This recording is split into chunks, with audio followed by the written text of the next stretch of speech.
have that information ahead of you. So it does allow the players to not so much use game one to try and scout out this information, but they're going to be able to calculate their moves knowing exactly which Pokemon might have a Lumberry, for example. So if they're going for the sleep, they know that Pokemon's going to wake up. They know where the focus sash is, so they might have to double up into that Pokemon. And it brings a really interesting dynamic to mirror match strategy, something that we don't usually get to experience. So I'm looking forward to seeing how that's going to play on the mind games of our trainers in this match.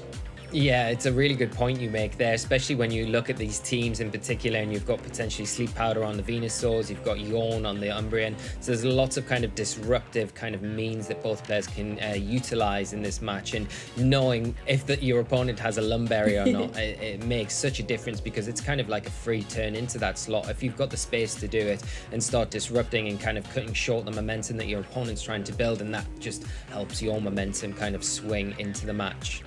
Well, let's bring the momentum to the battlefield and jump straight into game one of our first match of the Day 2 Region Finals broadcast.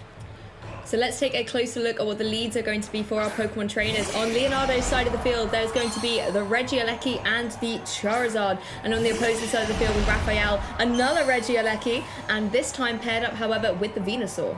Yeah, it's no surprise that both Regielekis are coming out for players here. You know, I think Charizard going to be one of the bigger threats on both sides of the field, and Regieleki is probably the best Pokemon that you can utilize to kind of handle that and put a lot of pressure onto it, so it doesn't quite get the kind of the free reign of the battlefield as both players would like it to. So really, you're kind of looking, if you are Rafael or Leonardo, to remove the Regieleki on the opposing side of the field as quickly as possible, because if you do have the Charizard in the back, we know that Leonardo's got it out on the field right now. You kind of have a bit more of a free reign when that Charizard has and is able to perform without the threat of that electric type Pokemon sitting in front of you. Yeah, exactly. And of course, the Regielekis here able to maybe try and manipulate some kind of speed control going down here on the field. But Rafael actually is going to shake things up, bring the Venusaur back into the Pokeball, doesn't want to have any of the pressure being threatened by that Charizard. Umbreon is going to be joining the action as Regieleki just goes for a Protect, which is going to match the Protect of the Charizard on Leonardo's side. So I wonder if the Regieleki on Leonardo's side will be the only one to go for any action here, and it is indeed going for that Electro Web. Going to fail to connect on the opposing Regieleki, but will catch the Umbreon on the switch in. I mean, Umbreon's known to be a pretty slow Pokemon anyway, but you know, that chip damage, that can always add up as well, Lee. Yeah, you're right. The chip damage isn't great, but you know, Umbreon, one of those Pokemon that's very good defensively here, and the Protect from Rafael's side of the field is really nice, predicting the Protect on the Charizard, which is almost now forcing Leonardo to rethink whether he wants to probably keep it on the field or not. So we may see a switch there, which then opens the door for Rafael to maybe take advantage of a Yawn that we've potentially seen on this Umbreon before, and it can put something to sleep or you know, make it difficult for whatever comes in on that slot to kind of stay. If it does, it will go to sleep. Well, the Charizard going to retreat for Leonardo. Again, like you said, Lee facing down against the Electric-type Pokemon. It doesn't want to take that unnecessary damage, and bringing in the Ground-type Groudon's going to be able to take those attacks very easily. Obviously, it's not going to be dealing any damage. Regieleki on Leonardo's side going to go for the Electro Rev once again, doing some decent damage to both of the opposing Pokemon here, and of course, lowering the speed. That's now 1 speed stage low on Regieleki and 2 on that Umbreon. Regieleki on Rafael's side, though, however, is going to go for a Electro Web of their very own. Of course, not going to connect on the Groudon, but does a little bit more damage to the Regieleki, and this is where those items can really start coming into play if focus sashes have been broken, for example.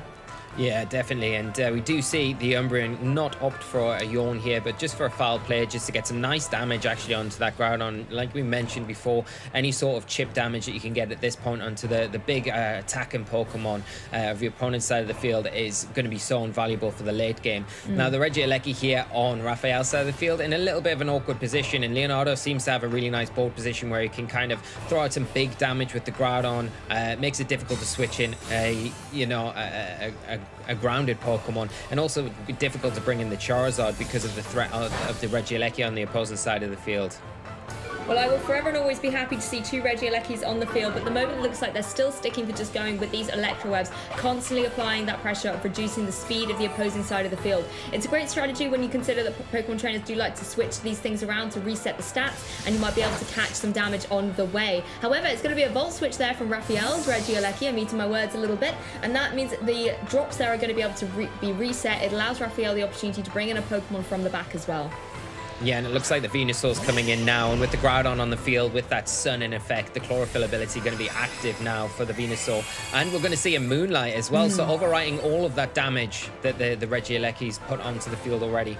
Rafael putting himself in a great position, because now with those Electro Web drops, the Regieleki's in a little bit of an awkward spot, and also the Groudon doesn't really want to sit in front of the Venusaur either because of the G-Max Fine Lash that could potentially come out on that side of the field. But you've got to keep in mind that there is a Charizard in the back for Leonardo, and if you do decide to kind of make Venusaur your centerpiece, you've got to be aware that the Charizard could come in at any point and start to threaten you.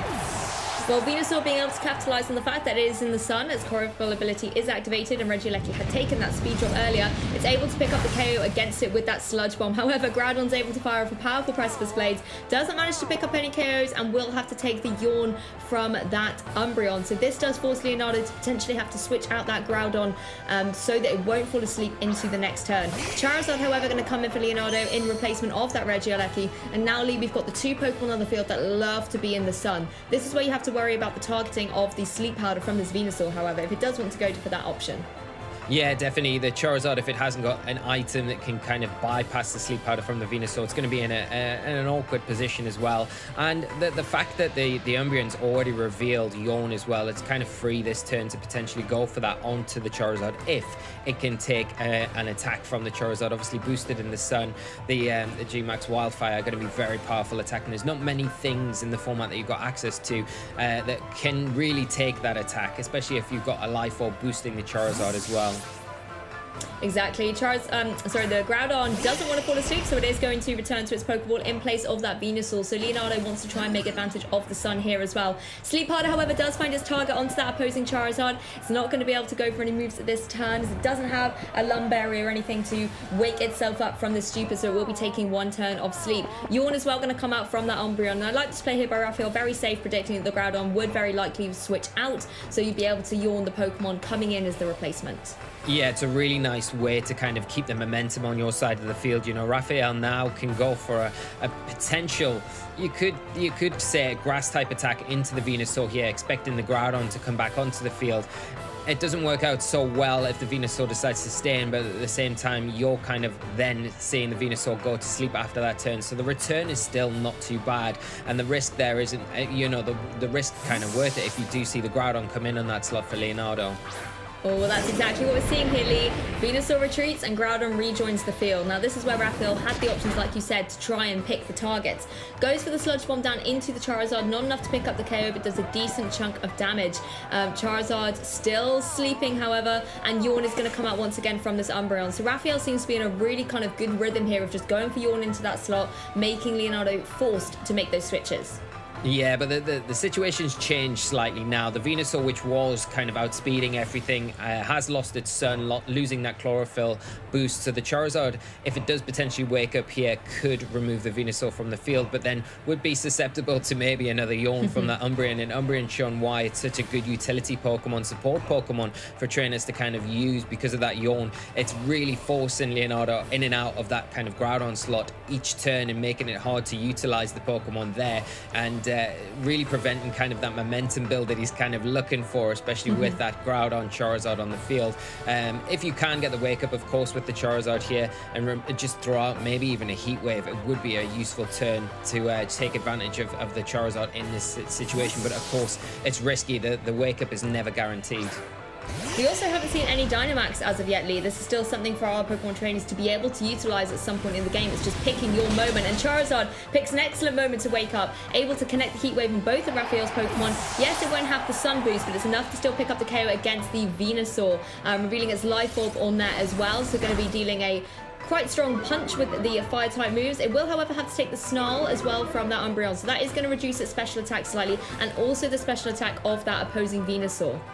Yeah, and it's another really nice supportive option here from the Umbreon, opting this time not to go for the Yawn, but predicting maybe the Venusaur to come in and just lower that special attack on both the Venusaur and the Groudon. Now, an interesting choice here from Rafael, not opting for the Regieleki. That would have made more sense so you can pressure the Charizard, but bringing in the Groudon here, and it's actually a really nice play, because if that Charizard stays out on the field for Leonardo, the Solar Power ability probably will be enough to kind of edge it over and pick up the knockout there by itself. yourself without actually having to do anything. So you could potentially just protect here.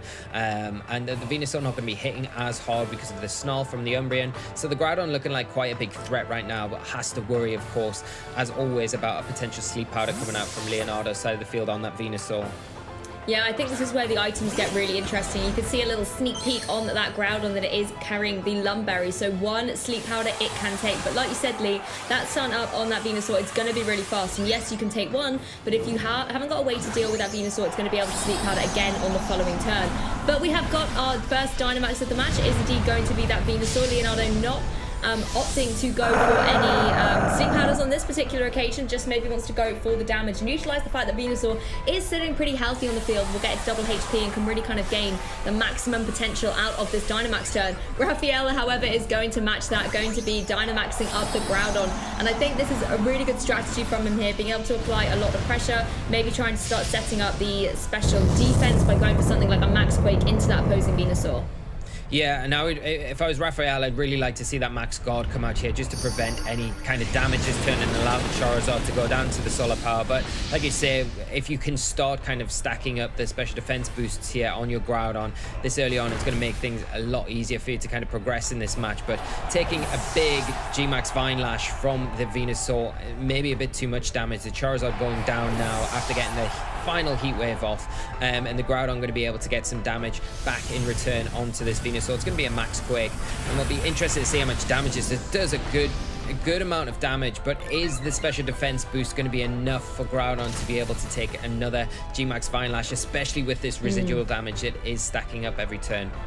Yeah, that really was such a dynamic turn of events. You know, the grass type move coming out from the Venusaur did a huge chunk of damage to the Groudon, and I think you hit sort of the key there, Lee. Those residual effects are going to be chipping away at that Groudon, even if it has got that special defense boost. The Vines aren't really going to care about that too much. They're still going to keep chipping away at your Pokemon. I think Charizard, yes, it has KO'd itself, but it was able to pick up that KO against Rafael and also do a decent amount of damage to the Groudon, putting it in a really precarious situation. Yeah, in range now to be knocked out this turn, potentially, if it doesn't max guard. You're kind of, if you are Rafael, you're hoping to maybe be able to get another Snarl off with your Umbreon, but even if you do, you're still at the point where you're taking that residual damage, and it shows just how impactful these G-Max attacks can be, these signature attacks from the starter trio from Charizard, Venusaur, and Blastoise that they have access to. The residual damage is so impactful in these games, and just being able to get it off like we've seen here is just sometimes just a bit too much for the opposing Pokemon to be able to handle. The Sun, once again, really benefiting the speed of that Venusaur. It's able to go for another G-Max Vine Lash right down into that Groudon and pick up the KO, leaving Rafael just the Umbreon here on the field. Looks like Umbreon was able to dodge out of the way, though, of the move coming out from the Groudon and able to fire off a Foul Play in return. It does activate the Berry onto Groudon, so going to regain a little bit of health thanks to its Citrus Berry there. But Umbreon, of course, going to have to take that residual effect as well. And with the speeds being advantageous for Leonardo, it looks like he's going to be able to wrap this one up. Yeah, pretty easily here, the Umbreon in a not the greatest of positions, such low health at this point, and even with their -1 special attack on the Venusaur, it's going to have enough to be able to pick up a knockout against Umbreon, and not normally a Pokemon that carries Protect either, so like you've said, with the speed kind of advantage that Leonardo's got, going to be able to wrap this one up and manage that match really well. So Leonardo taking game 1 here and our first set today. Yeah, and it's always to see if our trainers maybe want to shake things up a little bit, or if they're going to stick with the same kind of strategy that we saw piloted in game 1. It's going to be a Venusaur and Charizard lead out there for Leonardo. However, on Rafael's side of the field, sticking with the Umbreon and the Regieleki. Yeah, it's a nice adaptation here for Leonardo. You know, he's got both the Charizard and the Venusaur out on the field, and probably has the Groudon in the back, which he can bring in to utilize either the Charizard Solar Power or the Venusaur's Chlorophyll, depending on what you want to go for. Obviously, the Regieleki again on the field for Rafael. A nice option. It puts a lot of pressure onto that Charizard. Throws up questions, though. Do you want to throw out an electric attack for the Groudon just to come in on that Charizard slot, or do you want to risk it? Especially being 1-0 down at the moment, it maybe isn't a risk you want to take, and you want to play a bit more conservative with Regieleki in particular. Well, benefiting the Venusaur, the Groudon has jumped into the action to set the sun, and I really like this play by Leonardo. The one thing you might take is a foul play, but it means you're not going to have your Charizard damaged by any electric type moves from the Regieleki. Venusaur will be taking the speed drop, however, going to drop down to -1 speed, but Venusaur's now sitting in a really prime position going into this next turn. It goes straight for the Sleep Powder as well into the Umbreon, so Groudon doesn't even have to risk taking a potential foul play here. It also stops any potential snarls or yawns that we saw earlier in game 1 being disruptive to Leonardo. Yeah, it's a really nice play there from Leonardo, you know, just going straight for that Sleep Powder onto the Umbreon. It was such a kind of a problem for Leonardo in that first game where he had to constantly switch out his Groudon to the Venusaur to the Groudon again just to get around those yawns and prevent any more of his Pokemon being put to sleep. But now shutting it down straight away, knowing the item on it, of course, with the Venusaur landing the Sleep Powder and kind of putting it out of action and making it, rendering it a little bit useless for the next few turns at least, because it's definitely got a guaranteed sleep turn this next turn it comes around.